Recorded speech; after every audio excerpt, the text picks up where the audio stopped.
अपने बाजू वाले से कहिए तुम्हें शांति मिले, पीस बी विथ यू।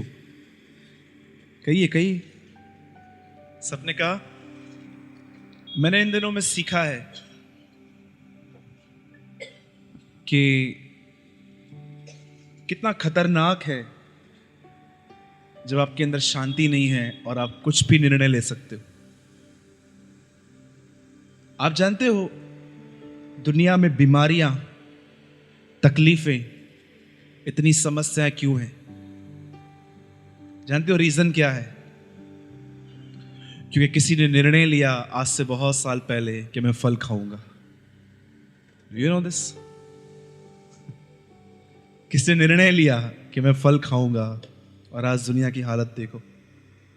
वैसे ही बहुत जब आप कोई बड़ा डिसीजन लेते हो ना, जब वो आपके जीवन पे नौकरी आएगी जाएगी, दूसरी मिल जाएगी, ये बड़े डिसीजंस नहीं हैं, लेकिन कोई ऐसा डिसीजन जो आपके जीवन को एक नया मोड़ देता है, मैं आपसे सच कहता हूँ, बहुत संभल के, आराम से, प्रार्थना करके फिर आगे बढ़ना।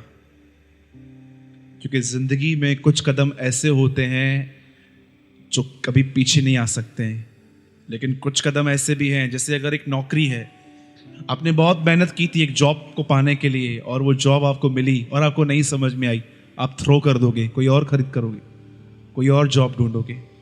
आपने कपड़ा लिया, आपको समझ में नहीं आया, आप फेंक दोगे। पर मैं आपसे एक बात पूछता हूं, अगर आप शादी करने वाले हैं और आपने एक रॉन्ग पर्सन से शादी कर दी, क्या उसको भी फेंक दोगे? तब क्या करोगे? Tell me. कुछ निर्णय ऐसे होते हैं जो बहुत ज्यादा प्रेयर के साथ लिए जाते हैं। मैं आपको सच कहता हूं, प्रभु मेरा गवाह है, किसी गलत पर्सन से शादी करने से सिंगल रहना बेहतर है। एग्री? How many?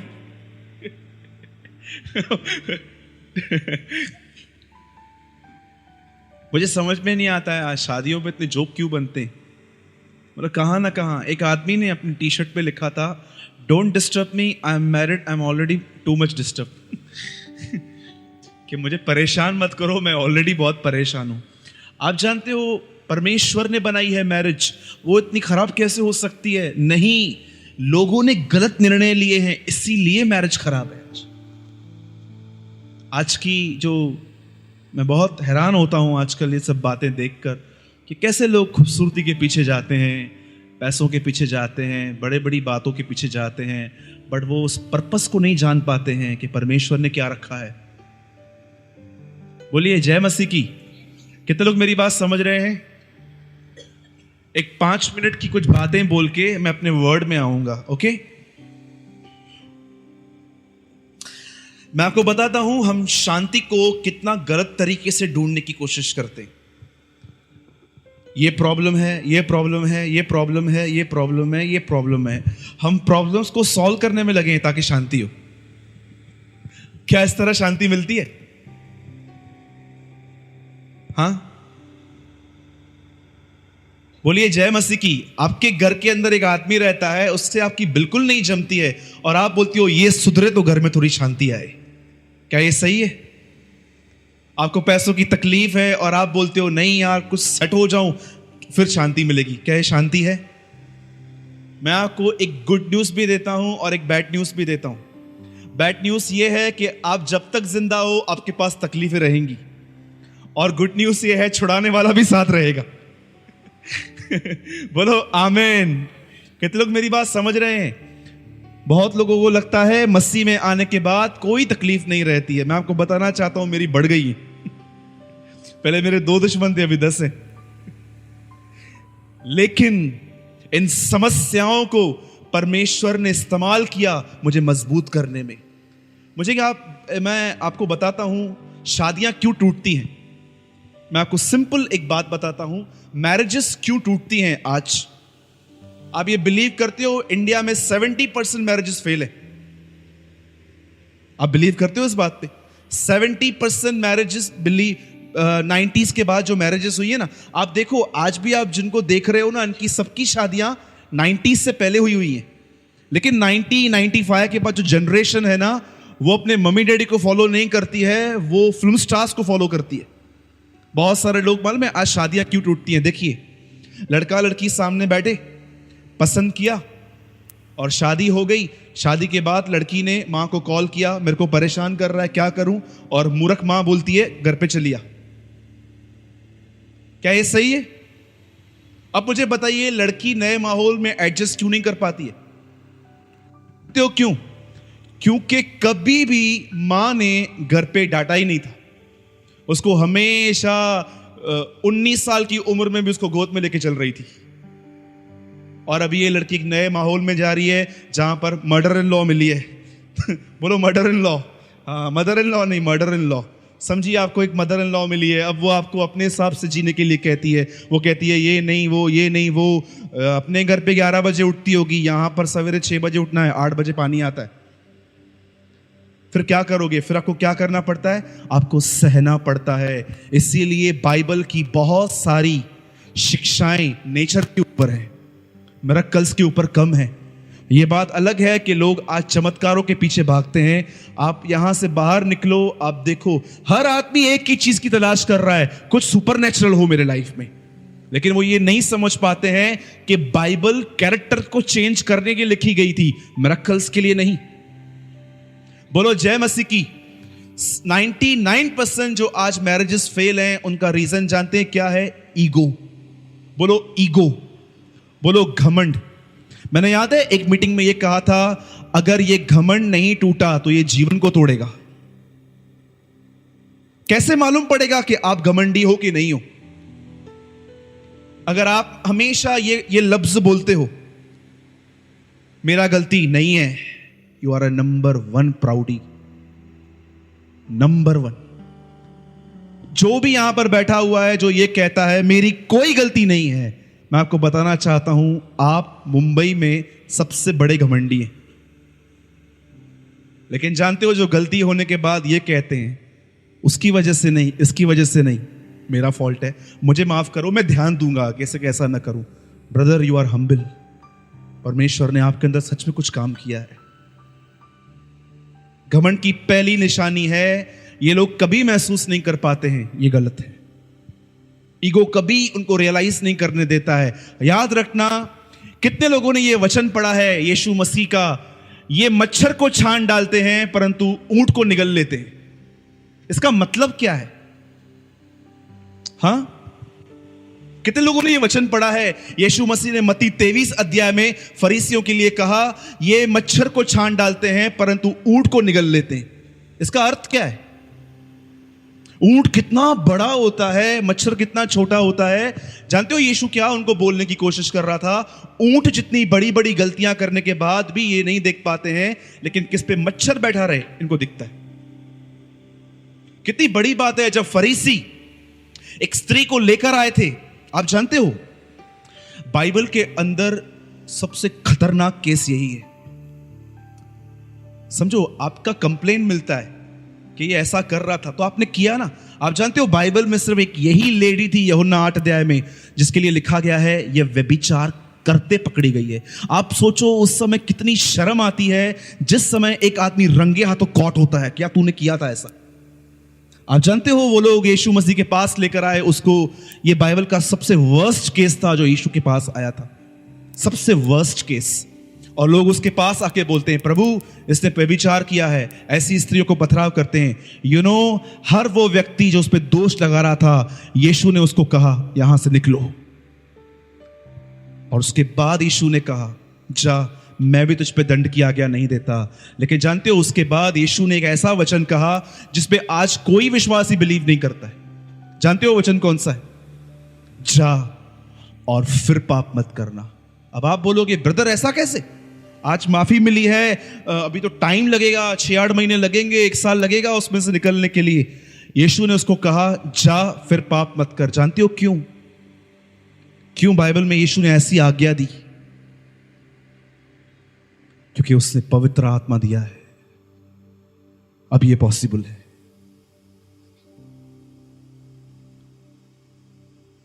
कितने लोग सच में अपने ईगो से परेशान हैं? पहला मैं हूं। आइए, कितने लोग अपने ईगो से परेशान हैं? 1 2 3 4 5 6 7, कोई और? चलो, वेरी गुड। मतलब जिन्हें हथ हेठन उनमें ईगो आया ही ना। Wow, great, praise the Lord. मुझे खुश कर दिया आप लोगों ने आज। बहुत अच्छी बात है, आपके अंदर ईगो नहीं है। एक दिन प्रभु आपको दादर स्टेशन पे भेजेगा, वहां पर आप चेक किए जाओगे। बोलो आमेन। हाँ, मुझे कई लोग बोलते हैं, ब्रदर मैं नम्र बन गया हूं। मैं बोलता हूं गो टू दादर, ट्रेन पकड़, वहां से देख क्या हो रहा है भीड़ के अंदर, फिर आके बता। फिर जब वो आते हैं बोलते हैं, ब्रदर यार बहुत गुस्सा भरा पड़ा है। मैंने बोला कलीसिया में सब नम्र होते हैं भाई, मुझसे बड़ा कोई नम्र व्यक्ति नहीं है कलीसिया में। लेकिन तुम्हारी रियल टेस्टिंग तब होती है जब तुमको रिक्शा वाला बोलता है, आरकेटी कॉलेज के बाहर उतार के फेंकता है और बोलता है मैडम खुद जाओ यहां से। उस समय आप क्या बोलेंगे? बोलो जय मसीह की। आप जानते हैं घमंड से बाहर आने का सबसे अच्छा रास्ता क्या है? हाँ, मैंने बीच में एक एड देखी थी, इनो गैस बुझाए 6 सेकंड में। अब एक नई एड सुनो, ईगो काम बिगाड़े 6 सेकंड में। बोलो जय मसीह की। कितने लोगों ने इनो की एड देखी है? गैस बुझाए 6 सेकंड में, ईगो काम बिगाड़े 6 सेकंड में। यह भी एड हमेशा याद रखना। मैं आपको एक बात बताता हूं, अगर आप ईगो से बाहर निकलना चाहते हैं, घमंड से बाहर निकलना चाहते हैं, मैं आपको एक अच्छा वे बताता हूं। अगर वो आप करोगे, आप 100% घमंड से डे बाय डे डिलीवर हो जाओगे। जानते हो क्या? सिर्फ और सिर्फ इस बात को याद किया करो कि परमेश्वर ने तुम पर कैसी दया की है। जब आप अपनी मिस्टेक्स को, उन गुनाहों को उसके सामने रखोगे कि प्रभु मैं कितना माफ किया गया हूं, मैं आपको सच कहता हूं, यही वो चीज है जो आपको नम्र बना देगी और आप हर आदमी को एक्सेप्ट करोगे। आप जानते हो आप सबको एक्सेप्ट क्यों नहीं कर पाते हो लाइफ में? आइए, सब यहीं पर हैं, मैं आपसे पूछता हूं, क्या आप सबको अपने लाइफ में एक्सेप्ट कर पाते हो? क्यों नहीं कर पाते हो? मैं हमेशा एक बात पूछता हूं, आप में से कितने लोग दिल्ली के विश्वासियों से प्यार करते हैं? हाथ उठाइए। करते हैं? आप में से कितने लोग बॉम्बे के बिलीवर्स से प्यार करते हैं? Lift your hand. सब करते होंगे। आप में से कितने लोग कोल्हापुर के विश्वासियों से प्यार करते हैं? सब करते होंगे। अब मैं आपसे पूछता हूं, आप में से कितने लोग अपनी कलीसिया के लोगों से प्यार करते हैं? क्योंकि वो तो आपको मिलते नहीं है या ये लोग आपको रोज मिलते हैं। जब आप इनके साथ करीब जाओगे तो आपकी मिस्टेक्स, आपकी कमजोरियां सब दिखेंगी। अगर हम लोग अपनी लोकल चर्च से प्यार नहीं करते हैं तो हम उनसे कैसे प्यार कर सकते हैं जो हमको दिखाई नहीं देते? यूहन्ना कहता है तुम उनसे प्यार नहीं कर पाते जो तुम्हें दिखते हैं, तो तुम उनसे कैसे प्यार करोगे जो तुम्हें दिखाई नहीं देता है? जानते हो अपने लाइफ में सबको एक्सेप्ट क्यों नहीं कर पाते? हाँ, एक है जो आपको जानबूझ के डिस्टर्ब करते हैं। मैं इनसे मेल मिलाप करने की बात नहीं कर रहा हूं, क्योंकि बाइबल भी ये कहती है जहां तक हो सके, मतलब बाइबल, प्रभु भी जानता था सबके साथ मेल मिलाप संभव नहीं है। लेकिन आप जानते हो कई बार हम सबको एक्सेप्ट क्यों नहीं कर पाते हैं? क्योंकि हमें सिर्फ उनके बारे में पता है, हमें अपने बारे में नहीं पता है कि हम कितना गलत कर सकते हैं। एक नम्र आदमी की सबसे अच्छी पहचान जानते हो क्या होता है? वो सब लोगों को अपने साथ उठा के चलता है, सबको संभालता रहता है। वो उम्मीद नहीं, लेकिन वो सबके लिए एक मदद बना हुआ रहता है। Is a real humble man. बोलो जय मसीह की। तो प्लीज मैं आपको एक समझाना चाहता हूं, आप में से बहुत यहां पर बच्चे बैठे हुए हैं जिनकी उम्र 25, 24, 26 है। आने वाले दिनों में आपकी शादियां होंगी। इससे पहले कि आपके जीवन में आगे चल के प्रॉब्लम हो, आज से ही डिसीजन लो, लॉर्ड ब्रेक माय ईगो, मेरे घमंड को तोड़। और याद रखिएगा, परमेश्वर हमारे घमंड को तोड़ने के लिए अविश्वासियों का उपयोग करता है। बिलीव करते हैं?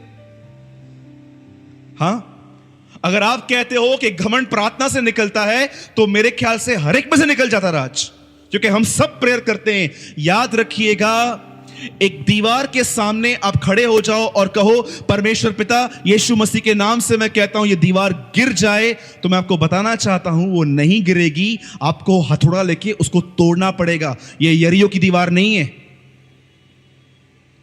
वैसे ही घमंड सिर्फ प्रार्थना करने से नहीं निकलता है। जब परमेश्वर अलाउ करता है आपके ऊपर किसी अधिकारी को, अथॉरिटी को, आप जानते हो जब हम छोटे थे तब माँ बाप के अधीन, स्कूल में गए टीचर के अधीन, चर्च में आए पास्टर के अधीन, शादी किया father in law mother in law के अधीन। क्यों बाइबल ने हमें, प्रभु ने हमेशा ऐसा चाहा कि हमारे ऊपर कोई हो? Because of the one thing, ताकि तुम्हारे अंदर घमंड टूटे। आज भी बहुत सारे लोग इस रहस्य को नहीं जान पाते हैं कि परमेश्वर ने हमें किसी की अधीनता में क्यों अलाउ किया है रहना। मैं आपको ये नहीं कहता हूं कि मेरे अधीन रहो, डोंट वरी। मैं किसी को भी चर्च के बाहर कंट्रोल करने की कोशिश नहीं करता हूं। आपकी एक लाइफ है, आप यहां से निकल के कुछ भी कर सकते हो, आई डोंट केयर। मैं सिर्फ उन पे ध्यान देता हूं जो सेवकाई करते हैं, जो इस पुलपिट पे खड़े होते हैं। अगर मुझे उनके बारे में मालूम पड़ता है कि वो कुछ गलत कर रहे हैं तो मैं उनसे डायरेक्ट क्वेश्चन पूछता हूं, क्योंकि उनकी वजह से प्रभु का नाम खराब हो सकता है। बाकी मैं उतना कंसर्न नहीं करता लोगों के ऊपर। हाँ, अगर मुझे मालूम पड़ता है कोई बीमार है, कोई तकलीफ में है, मैं खुद उनको कॉल करके उनसे बात करता हूं, क्या प्रॉब्लम है बताओ, हम दुआ करेंगे। बाकी मैं चर्च के बाहर किसी का भी लाइफ कंट्रोल करने की कोशिश नहीं करता हूं, क्योंकि मुझे पता है सब लोग प्रेम से बदलते हैं, फोर्स से नहीं। बोलो जय मसीह की। हाँ, अगर कोई यहां पर खड़ा रहता है और उसके बाद मुझे मालूम पड़ता है कि वो गड़बड़ कर रहे हैं, तो मैं उनको कॉल करके मैं उनको पहले उनसे पूछता हूं। और याद रखिएगा, मैं बगैर प्रूफ के कभी आपको कॉल नहीं करूंगा।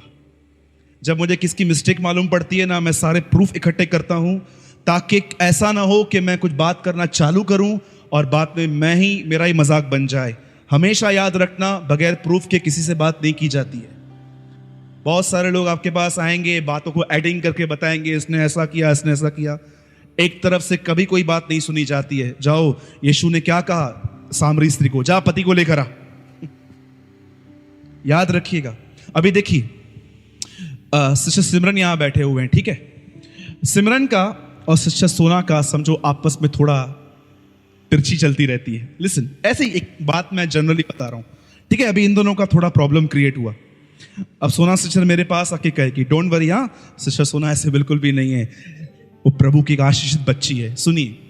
और सिस्टर सोना मेरे पास आके बोलेगी, ब्रदर ऐसा करती है, ऐसा करती है, ऐसा करती है, ऐसा करती है। याद करना रखना, हर आदमी एडिंग करता है, हर आदमी। हम लोगों को मिर्ची देते हैं, वो उसको काट के मिर्ची भर के खिलाते हैं हमको, ये लो पूरा खाओ ब्रदर। सोचो, कभी भी जानते हो यशाया यीशु मसीह के लिए क्या बोलता है? वो कानों से सुन के कभी किसी का न्याय नहीं करेगा, लेकिन वो सब बातों को जानेगा। आप भी कभी किसी का न्याय ऐसे मत कीजिए। बोलो जय मसीह की। घमंड से निकलने का सबसे अच्छा तरीका है, जब आपके ऊपर कोई प्रभु खड़ा करता है, चुपचाप उसकी अधीनता में चलो। एक बहन ने मुझे कहा, ब्रदर मेरे लिए प्रेयर करो, मेरा बॉस मुझे रोज चिल्लाता है। तो मैंने बोला, सिस्टर चिल्लाने का कोई रीजन तो होता है? बोला हाँ, मैं सिर्फ आधा घंटा लेट जाती हूं। सिस्टर प्रभु तो क्या आशीष करेगी, आजा मैं तेरे लिए प्रेयर करूं कि प्रभु तुझे नींद से जल्दी उठाए। आप आधा घंटा लेट जाते हो और आप बोलते हो उनको प्रभु चेंज करे। हां बोलिए, क्या ये मसीहत है? वो हमको पे करते हैं, वो हमसे ड्यूटी क्यों नहीं लेंगे? आपके घर पे काम वाली बाई 10 मिनट लेट आती है, चुप रहते हो क्या? उसको सुनाना चालू करते हो, किधर गई थी, दिखता नहीं है क्या, 9 बजी है, पानी आ रहा है, ये आ रहा है, वो हो रहा है। तुम किसी को सुनाते हो और तुमको कोई सुनाता है तो तुम बोलते हो गलत है। बाइबल कहती है ये रॉन्ग चीजें हैं, इट्स टोटली रॉन्ग। परमेश्वर आपके ऊपर कभी कभी गलत लोगों को इसलिए अलाउ करता है ताकि आपके घमंड को तोड़ के वो आपको एक नम्र व्यक्ति बनाए। मैं कभी कभी कुछ भाइयों को देखता हूं, वो अपनी पत्नी के साथ ऐसा व्यवहार करते हैं जैसे वो उनकी नौकरानी है। क्या सही है? हां मुझे बताइए, क्या वो काम वाली भाई है? बाइबल, अब मैं आपको एक सिंपल बात बता रहा हूं, यहां देखिए। जब प्रभु ने आदम को बनाया और उसने देखा कि वो अकेला है, तो उसने क्या किया? उसने उसके लिए हवा बनाई। आप जानते हो हवा के लिए हड्डी कहां से निकाली गई? यहां से। अगर वो हड्डी पैर से निकालता तो झगड़े में पुरुष बोलता, चुप कर, तू पैर से निकली है। लेकिन ना ही प्रभु ने उसको यहां से निकाला, फिर स्त्री बोलती, तू चुप कर, मैं यहां से निकली हूं। क्यों परमेश्वर ने हड्डी यहां से निकाली? यह दिखाने के लिए, यू बोथ आर इक्वल, तुम दोनों सेम हो। बहुत सारे लोग सोचते हैं कि नहीं, स्त्रियां ऐसी हैं वैसी है। मैं आपको बताना चाहता हूं मेरे भाई, याद रखना, मुर्दों में से जी उठने के बाद किसी पुरुष ने नहीं, पहला एक स्त्री ने उसको देखा था। याद रखिएगा, एक यहूदी लोग हैं जो मैन डोमिनेंट सिटी है, जहां पर बहनों को इतनी, आप पढ़ते रहेंगे वचन में कि खाने वाले 5000 पुरुष थे, स्त्रियों की गिनती क्यों नहीं है? 5000 मैन, वेयर इज वुमेन्स? ये एक यहूदी रिवाज था कि वो लोग स्त्रियों को इतनी वैल्यू नहीं देते थे। लेकिन याद रखना, नए नियम में बहनों को भी पवित्र आत्मा मिला है। क्या कहती है बाइबल? अंतिम दिनों में मेरे दास और दासियों पर अपना आत्मा उड़ेलूंगा। वुमेन्स, तो मैं आपको बताना चाहता हूं, आप प्रभु की बेटियां हो, कमजोर मत पड़ो, यीशु के साथ खड़े रहो। आगे चल के आपको उसके लिए बहुत कुछ करना है। बोलो आमीन। और जानते हो, मैं आपके लिए एक बात कहना चाहता हूं, अगर परमेश्वर को अंतिम समय में कोई पुरुष नहीं मिला तो वो बहनों का भी उपयोग करेगा। आप बिलीव करते हैं? मैं करता हूं। बाइबल कहती है दबोरा एक न्यायी थी। बाइबल यह भी कहती है कि प्रभु ने हन्ना को बेटा दिया। यीशु मसीह जी उठा है, यह पहला शब्द मरियम ने कहा है चेलों को। मैं ये नहीं कहता हूं कि आप पुरुष पे राज्य करो, पर मैं आपको बताना चाहता हूं, यू बोथ आर इक्वल। बोलो जय मसीह की। कितने लोग मेरी बात समझे? और याद रखिएगा, सेवकाई कहां से शुरू होती है? एक आदमी जिसके अंदर से सेना नाम की दुष्ट आत्मा निकली थी, वो यीशु मसीह को कहता है, प्रभु क्या मैं आपके पास आऊं? यीशु बोलता है, घर जा। Ministry start with family. याद रखिएगा, सेवकाई घर से शुरू होती है। क्या कहा प्रभु ने उसको? घर जा, गो टू होम, जा अपने परिवार को बता पहले ये कि मैंने तेरे साथ क्या किया है। हम घर पे 4 लोग नहीं संभाल पाते हैं, 4000 की कलीसिया कैसे संभालेंगे? बताइए। ये बहुत जरूरी है कि आपकी फैमिली आपसे हैप्पी हो। आइए हम वचन में आएंगे।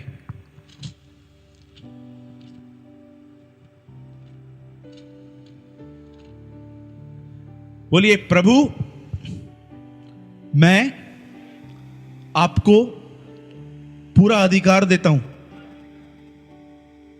मेरे घमंड को तोड़िए, मैं आपको नहीं रोकूंगा। यीशु मसीह के नाम में आमेन। Yes amen. आइए हम सब खोलेंगे पहला कुरिन्थियों 13 अध्याय। वचन चालू करने से पहले मैं कुछ बताना चाहता हूं। अगर इस वचन को सुनने के समय आपका ध्यान यहां वहां भटका तो आप इस वचन को नहीं समझ पाओगे। ज्यादातर मैं ये वचन एल्डर्स मीटिंग में शेयर करता हूं। ये काफी हैवी है, बहुत भारी है। मैं रिक्वेस्ट करता हूं, ध्यान दीजिएगा। कहीं ऐसा ना हो कि आप इतना लंबे से यहां आए हैं और आपका टाइम वेस्ट हो जाए, क्योंकि कलीसियाएं भरी पड़ी हैं ऐसे लोगों से आजकल कि जो कलीसिया में आकर भी कलीसिया में नहीं रहते। आप ये मिस्टेक मत करना आज। This is a life changing lesson. ये एक लेसन मिलेगा आपको आज कि एक आदमी जो सचमुच पवित्र आत्मा से भरा हुआ रहता है वो किस तरह रहता है। मैं पहले एक बात बोलना चाहता हूं। अगर आपके पास एक 500 रुपए का नोट है और आप देख रहे हो कि उसका कागज जो है ना काफी पतला है, और आप किसी और के पास जा रहे हो, मैं आपको बताना चाहता हूं, किसी के पास भी चले जाओ, कोई भी आपको पूरी तरह नहीं बता पाएगा कि ये असली है, ये नकली है। वैसे ही अगर आपको ये बात जानना है कि मैं पवित्र आत्मा से भरा हुआ हूं कि नहीं भरा हुआ हूं, ये आप विश्वासियों को मिलके आपको नहीं मालूम पड़ेगा। अगर आपके पास एक 500 का जाली नोट है तो किसी आदमी के पास मत लेके जाओ, सीधा आरबीआई बैंक में जाओ और उनको बोलो मुझे बताओ। वो आपको क्लियर पहचान देंगे कि ये नकली है कि असली है। वैसे ही आपको अगर जानना है कि मैं पवित्र आत्मा से भरा हुआ हूं कि नहीं हूं, सिर्फ एक ही बात देखिए, यीशु मसीह का जीवन। He is a real spirit field man. वो एक सच्ची में आत्मा से भरा हुआ व्यक्ति था। अपने आप को किसी भी इंसान से कंपेयर मत करना। Compare your self only with Jesus. जब आप उसको देखोगे ना, आपको मालूम पड़ेगा कि सच्ची भरपूरी क्या है। क्या फायदा कि मैं यहां पर खड़े होकर 15 मिनट अन्य भाषाएं बोलूं पर मुझे अपनी मां से बात करने की तमीज नहीं है। सोचो, आज बहुत सारे लोग अपने आप को धोखा दे रहे हैं, अन्य भाषाएं बोल के। यहां पर अन्य भाषाएं बोलते हैं लेकिन घर पे जाके उनकी मदर टंग ठीक नहीं है। क्या फायदा ऐसा अन्य भाषा बोलने का? अगर आपको अन्य भाषा नहीं मिला है ना, डोंट बी डिस्करेज। एटलीस्ट आप सबसे प्रेम से बात करो। ये अन्य भाषा से बढ़कर है। आप समझ रहे हैं? बहुत सारे लोग बोलते हैं ब्रदर मेरे को अन्य भाषा नहीं मिला है, ब्रदर मेरे अंदर कोई पाप है क्या, प्रभु मुझे अन्य भाषा क्यों नहीं दे रहा है। सिस्टर, मैं आपको बताना चाहता हूं, अन्य भाषा एक अच्छा वरदान है, हम उसको नीचे नहीं कर रहे हैं, पर याद रखना यीशु कभी अन्य भाषा में बात नहीं करता था। लेकिन जानते हो, यीशु सबके साथ प्रेम और इज्जत से बात करता था। समझो, आप एक अनबिलीवर के पास चले जाओ और वहां पर खड़े होकर अन्य भाषा बोलो, वो आपको क्या बोलेगा? भाई क्या बोल रहा है, बोलना। ये कौन सा जर्मनी लैंग्वेज है, ब्रिटिश है, कौन सा लैंग्वेज है आखिर? लेकिन आप उसको बोलते हो सर जय मसीह की, मैं यीशु मसीह को मानता हूं, मैं आपके लिए दुआ करने आया हूं। क्या ये इससे बेटर नहीं है?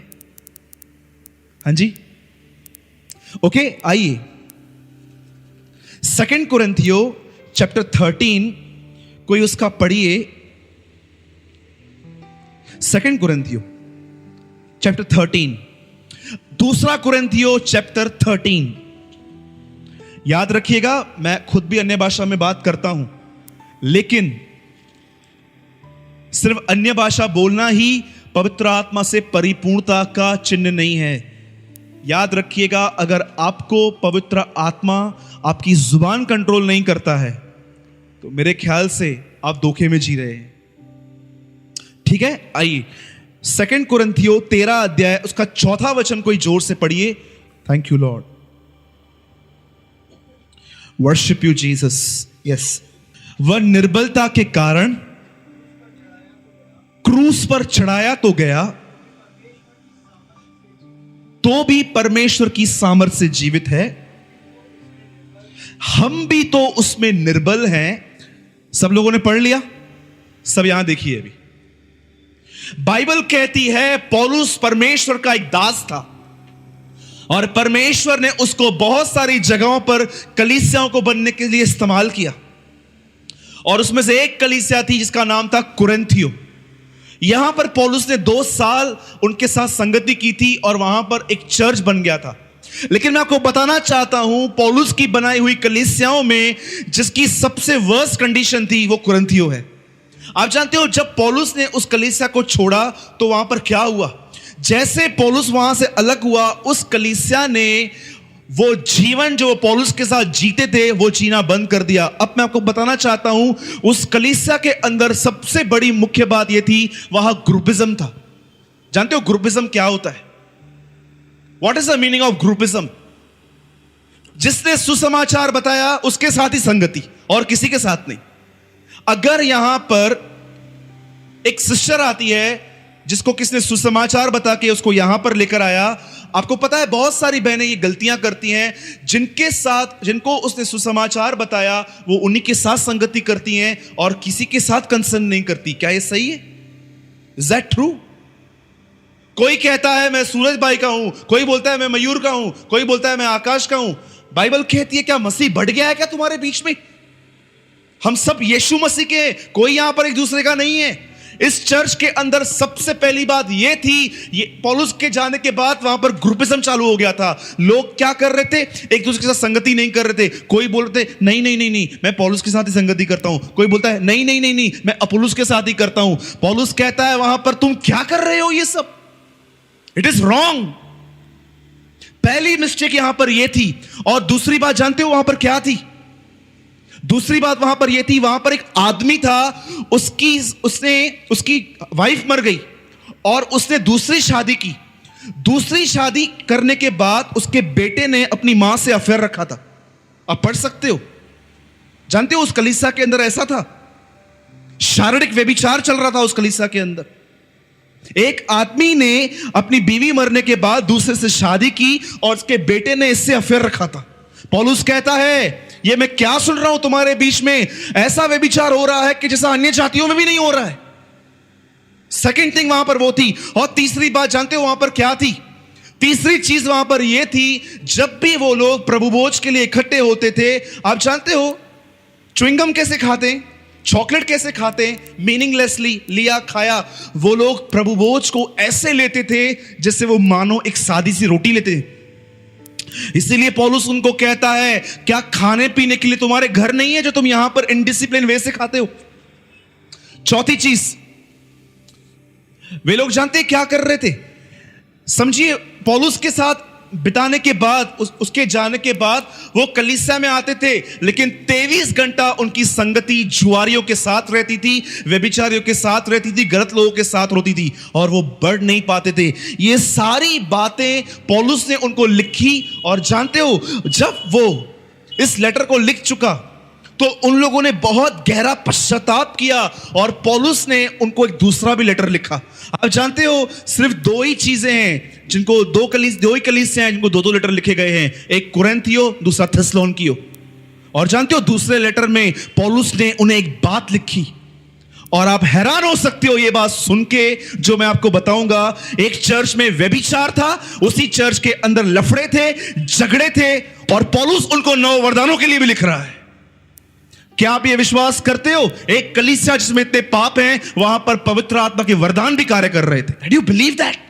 पौलुस उनको कहता है कि किसी को विश्वास का चमत्कार करने का, ये करने का, वो करने का, वो करने का, वो करने का, ये तुमको सब वरदान मिले हैं। मैं हैरान हो गया, पौलुस ये बातें तो कोई इफिसियों को लिखनी चाहिए थी, वो लोग आत्मिक थे, ये लोग क्या कर रहे थे? आप कितनी बड़ी बात है, एक कलीसिया में इतना पाप था फिर भी वहां पर चमत्कार हो रहे थे। आपको पता है ये चमत्कार तो होते रहेंगे, लेकिन अंत में जो हम लोग यहां पर खड़े रह रहे हैं और उसको कहेंगे हमने आपके नाम से चमत्कार किया, ये किया, और बाइबल कहती है मैं को साफ कह दूंगा मैं तुम्हें नहीं जानता। आप जानते हो सारा लेटर लिखने के बाद पौलुस उनको एक बात लिख के वचन पूरा करता है।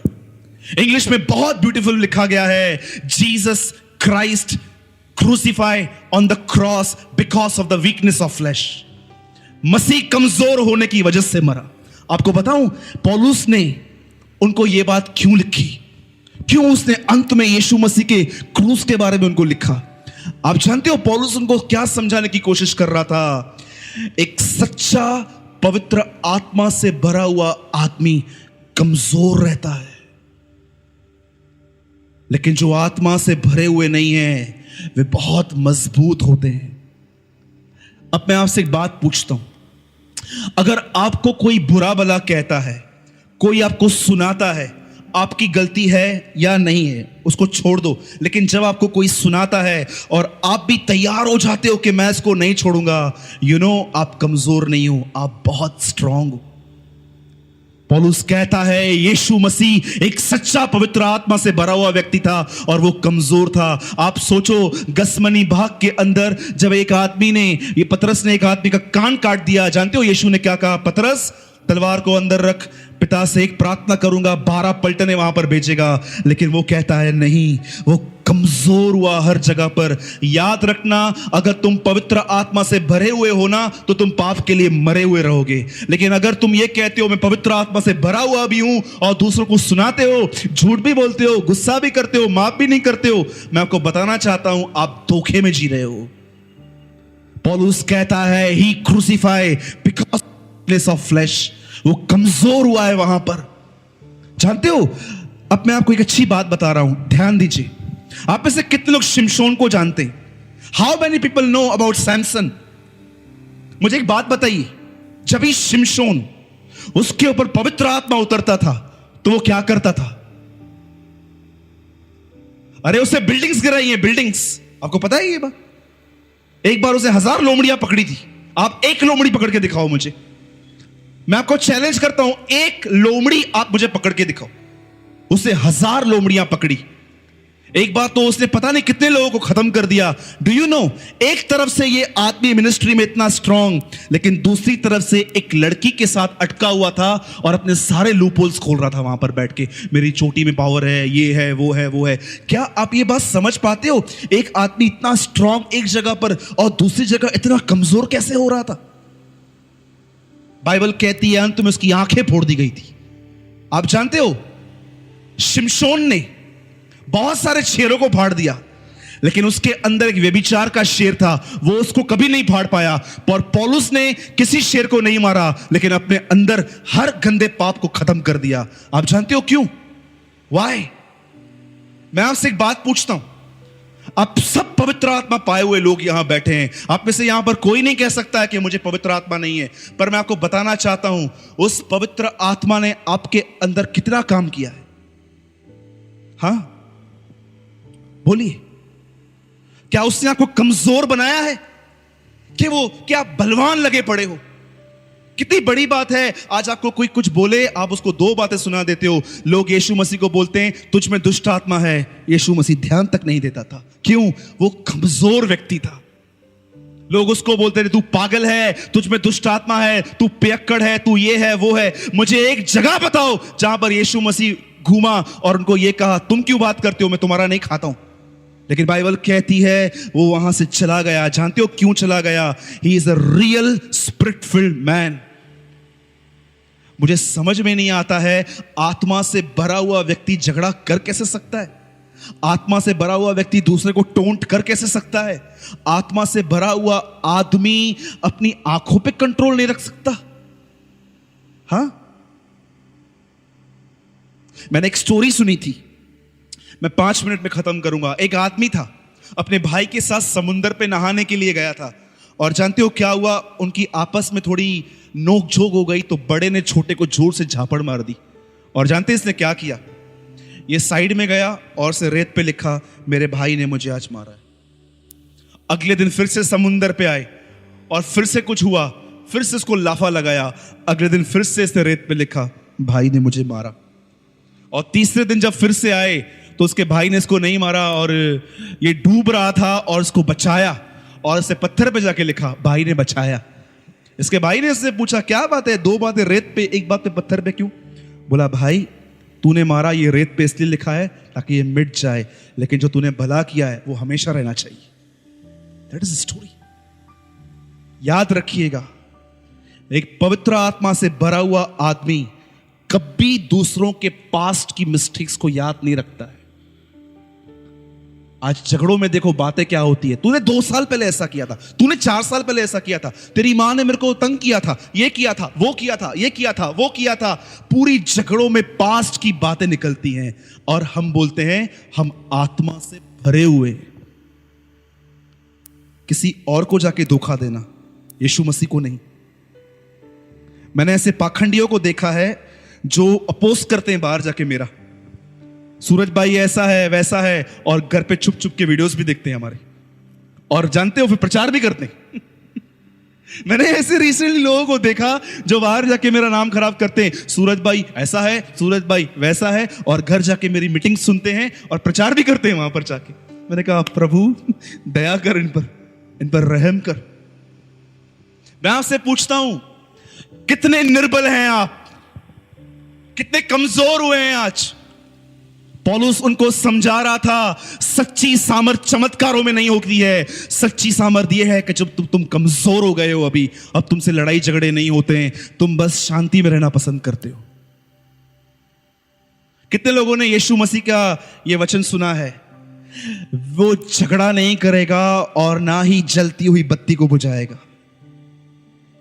कितने लोगों ने पढ़ा है ये वचन? वो कभी झगड़ा नहीं करेगा और कोई भी रिलेशनशिप जो खराब होने वाला है वो उसको और नहीं खराब करेगा, वो उसको बनाएगा। वो जलती हुई बत्ती को कभी नहीं बुझाएगा और वो कभी झगड़ा नहीं करेगा, और ना ही तुम बाजारों में कभी उसका शब्द सुनोगे। मेरे भाइयों और बहनों, मैं आपको समझाना चाहता हूं एक आखिरी बात। पौलुस इस कलीसिया को ये बात इसलिए कह रहा है क्योंकि पौलुस उनको समझा रहा है कि तुम्हारे बीच में चमत्कार होते हैं, ये यीशु मसीह के होने का प्रमाण नहीं है। अगर तुम्हारे बीच में यीशु मसीह होगा तो तुम लड़ाई झगड़ों के लिए मरे हुए रहोगे। कितने लोगों ने आज की बातें समझी? I know it's too deep. बोलो जय मसीह की। तो कितने लोग आज प्रभु को बोल रहे हैं, प्रभु आज डेट क्या है? 3 है। 3 जनवरी, फरवरी, मार्च, अप्रैल, ठीक है। 3, 4, 17। प्रभु आज झगड़े को डिवोर्स सुनाने दे, प्रभु उसको जितना भी सुनाने दे। एक बहन, एक लास्ट बात बता के आई फिनिश। एक बहन है, आउट ऑफ महाराष्ट्र रहती है। उसकी शादी को 6 या 7 साल हो गए हैं। इस 6-7 सालों में वो मुझे कहती है, मेरे दीपा की एज की है, मेरी दीदी की एज की है। वो मुझे एक बात बोलती है भैया इन 6-7 सालों में मैंने कभी भी अपनी सांस से कोई इनकरेज का वर्ड नहीं सुना है आज तक। बोला मैं सुबह से लेकर रात तक काम करती हूं, लेकिन कभी भी मेरे बेटे को वो ये नहीं बोलती है अच्छी लड़की लेकर आया है, सब करती है। हमेशा कोई ना कोई कंप्लेन निकाल के रात को मेरा पति आता है, उसको बोलती रहती है कि नथी कर रही कमना बरोबर, ये वो। बोला बता 7 साल हो गए हैं, अभी तक भी वो मेरे लिए कुछ नहीं बोलती है। उसने बोला सूरज भाई आप मेरे लिए प्रेयर करो ना। मैंने बोला सिस्टर मैं आपके लिए प्रेयर तो जरूर करूंगा, लेकिन मैं आपको एक वर्ड दूं? बोला हाँ मुझे दो। मैंने कहा सिस्टर कई बार परमेश्वर आपकी सिचुएशंस क्यों नहीं बदलता? क्योंकि वो सिचुएशन के थ्रू आपको बदलना चाहता है। आज भी वो दीदी मुझे कभी कभी कॉल करती है और आप जानते हो क्या बोलती है? बोलती है ब्रदर मुझे नहीं पता ये कितना साल रहेगी, लेकिन मैंने ठान लिया है जब तक ये जिंदा है मैं इसकी सेवा करूंगी, अभी मैं इसकी हेल्प करूंगी। मैंने बोला सिस्टर मसीह जीवन जीने का यही सही तरीका है। कितने लोगों ने एक कहावत सुनी है, पृथ्वी पे जब तुम आते हो तो वही दिन होता है जहां तुम सारा दिन रोते हो और तुमको देख के सब लोग हंसते रहते। आप जानते हो परमेश्वर ने यह ठाना है कि जिस दिन आपका जन्म होगा उस दिन सिर्फ आप ही सारा दिन रोगे, आपको देखने वाला हर आदमी हंसेगा। इस बीच में ऐसा जीवन जियो कि जब जिस दिन आपको यहां से डिपार्ट करना हो, जब आप मरेंगे तो एक आप ऐसे होने चाहिए, आप हंसें और आपको देख के सब रोने चाहिए। कई बार तो ऐसा होता है जब हम देखते हैं कोई मरने वाला है, हमको खुशी होती है जल्दी जाए। बहुत तंग किया है इसने। राजस्थान के अंदर बहुत सारे जगहों पर मैंने ऐसे सुना है, मरने के बाद लोगों को बुलाया जाता है रोने के लिए। वो बताते हैं हमको इतना दुख नहीं है, हम क्या करें, हम किसी और को बुला रहे हैं या कि रोएं। सच्ची कहता हूं, बाइबल के अंदर लिखा है हे रोने वाले जल्दी आ जाओ। यिर्मयाह की पत्री में लिखा गया है, उन दिनों में भी ऐसा होता था। बोलो प्रभु मुझे कमजोर बना, मेरे अंदर से उल्टा जवाब देने की, झगड़ा करने की, आर्ग्यूमेंट करने की शक्ति निकाल। मुझ पर दया कर, मुझे सुनना सिखा। मैं सुनने से मजबूत होता हूं, सुनाने से नहीं। यीशु मसीह के नाम में आमेन। बोलो आमेन। Thank you Lord. कितने लोगों ने आज कुछ समझा? हाँ ब्रदर वो कितना भी बोले चलेगा, उनको पूरा हक है बोलने का, आपको पूरा हक है इग्नोर करने का। समझ गए? उनको पूरा हक है बोलने का, आपको पूरा हक है इग्नोर करने का। उनका मुंह है, आपके कान है। कभी आपने इस बात को सोचा प्रभु ने मुंह एक कान क्यों दो दिए? सोचो प्रभु 2 मुंह देता तो आप यहां से ही बात करते, यहां से ही बात करते, यहां से भी। प्रभु ने बोला एक से ही परेशान लगे पड़े, 2 बारी कहां से देगा? तो जानते हो प्रभु ने 2 कान क्यों दिए, 1 मुंह क्यों दिया है? भाई 2 बार सुन, 1 बार बोल। समझे? बोलो प्रभु तेरा धन्यवाद।